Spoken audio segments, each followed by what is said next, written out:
So what are we, then? What is the human being? Man is a unique creature, carrying within him something of the angels, something of the devils, something of the beasts, and something of the wild animals.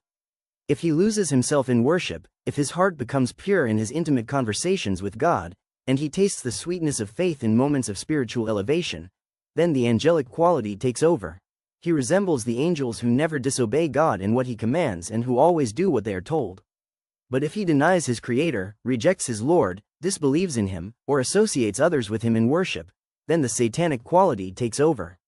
And if anger overwhelms him, tightening his nerves, heating his blood, and strengthening his muscles until his only wish is to seize his opponent, bite him with his teeth, claw him with his nails, wrap his fingers around his neck and choke him, then stomp him to the ground, here the wild animal quality dominates, leaving him not much different from a tiger or a leopard.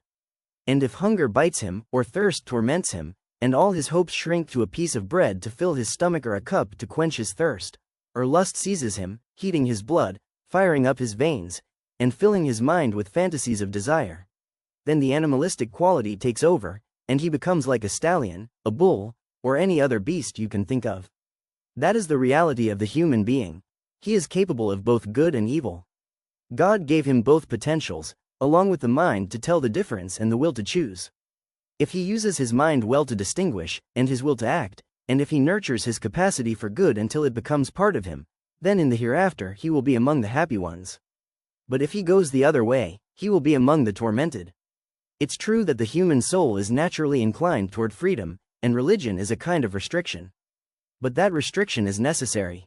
If we left the soul completely free to chase whatever desires it wanted under the excuse of freedom, society would turn into one big asylum, because absolute freedom belongs to the insane. The madman does whatever pops into his head. He walks naked in the street, climbs on the back of a bus driver, takes the shirt off your shoulders because he likes it, or demands your daughter for himself in the name of passion, not the law of God.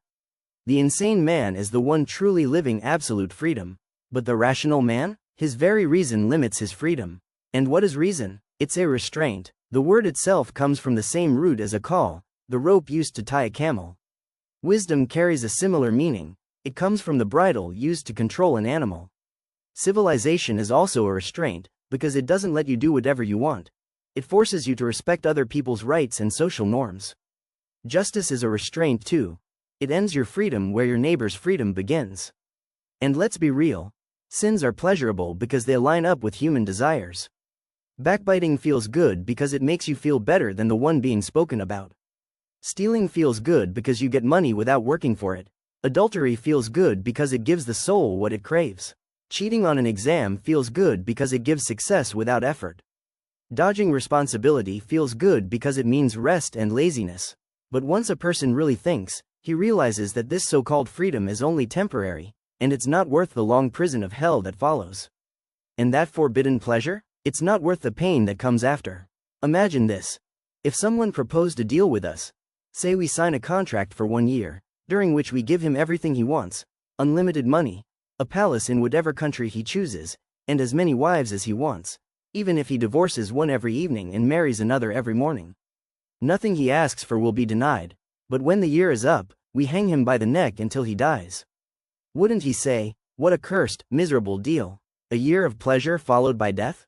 Wouldn't he picture himself on the gallows and realize he's left with nothing? And that's just the pain of hanging, which lasts a minute. What about the torment of the hereafter, which goes on and on? None of us has lived without committing a sin or enjoying the pleasure of it. At the very least, one of us may have chosen the comfort of the bed over waking up for dawn prayer. But what's left now of that pleasure we felt 10 years ago? Nothing. And none of us has lived without forcing himself into some obedience, even bearing pain for it, like hunger and thirst during Ramadan. What's left of that pain today, 10 years later? Nothing.